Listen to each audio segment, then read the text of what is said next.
តោះថ្ងៃនេះខ្ញុំមកបង្ហាញអ្នកគ្នាអំពីការធ្វើ screen replacement នៅក្នុងកម្មវិធី After Effects ជាមួយនឹង Mocha AE អញ្ចឹងអ្នកគ្នា select នៅលើ full text របស់យើងមកហើយអ្នកគ្នាមកមើលពាក្យថា Blue FX Mocha អញ្ចឹង Mocha របស់យើងមាន Mocha AE ហើយនិង Mocha Pro ចំពោះ Mocha AE គេដាក់ឲ្យ free នៅក្នុង After Effects ប៉ុន្តែសម្រាប់ Mocha Pro គឺតម្រូវឲ្យអ្នកគ្នាធ្វើការទិញតម្លៃរបស់វាជិត400ដែរបើសិនបើអ្នកគ្នាចង់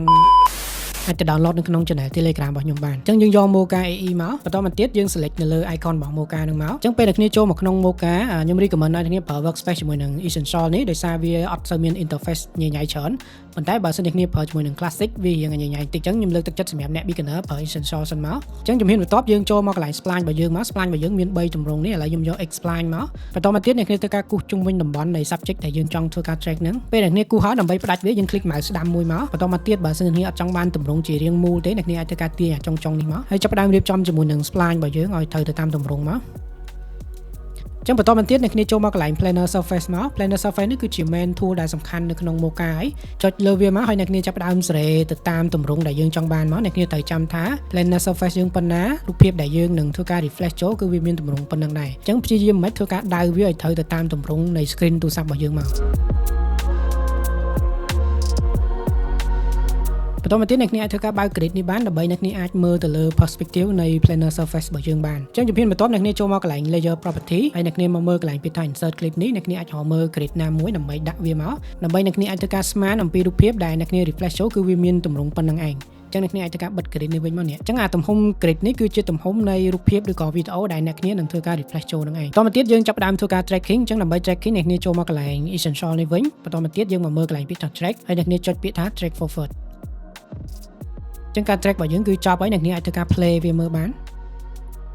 អូខេអញ្ចឹងខ្ញុំបញ្ជាក់កន្លែង perspective នេះបន្តិចបើសិនបើអ្នកគ្នាធ្វើការផ្អៀងទូរស័ព្ទអ្នកគ្នាទៅឆ្វេងទៅស្ដាំដែលវាមានលក្ខណៈ perspective ខ្លាំងអ្នកគ្នាអាចធ្វើការ select កន្លែងនេះមួយទៀតមកដើម្បីឲ្យវាធ្វើការ tracking បានល្អអញ្ចឹងបន្ទាប់ពីយើងធ្វើការ tracking ហើយអស់ហើយអ្នកគ្នាចុចកន្លែងពាក្យថា save project បន្ទាប់ពី save ហើយអ្នកគ្នាធ្វើការបិទជាមួយនឹង Mocha របស់យើងវិញមកអញ្ចឹងអ្វីដែលអ្នកគ្នាត្រូវធ្វើបន្ទាប់នៅក្នុង After Effects អ្នកគ្នាត្រូវរៀបចំរូបភាពឬក៏ video របស់យើងសិនមកដើម្បីយើងធ្វើការ refresh ចូលទៅកាន់ screen របស់យើងអញ្ចឹងយើងចូលមកកន្លែង project របស់យើងមកហើយអ្នកគ្នាធ្វើការបង្កើត com ថ្មីមួយមកហើយត្រូវបញ្ជាក់ថា com របស់អ្នកគ្នាគឺមានទំហំប៉ុន footage ដែលយើងយកទៅ track នៅក្នុង Mocha ហ្នឹងអញ្ចឹងអានេះខ្ញុំដាក់ឈ្មោះថា screen តមកទៀតខ្ញុំចុច OK មកអញ្ចឹងអ្នកគ្នាចាប់ផ្ដើមទាញរូបភាពឬក៏វីដេអូរបស់អ្នកគ្នាដាក់មកក្នុង com ហ្នឹងមកបន្តមកទៀតអ្នកគ្នាមកស្ដាំ transform ហើយយកពាក្យថា fit to com ធ្វើបែបនេះទៅរូបភាពរបស់អ្នកគ្នាវា fit ទៅកាន់ screen នៃទូរស័ព្ទរបស់យើងបាន 100% បន្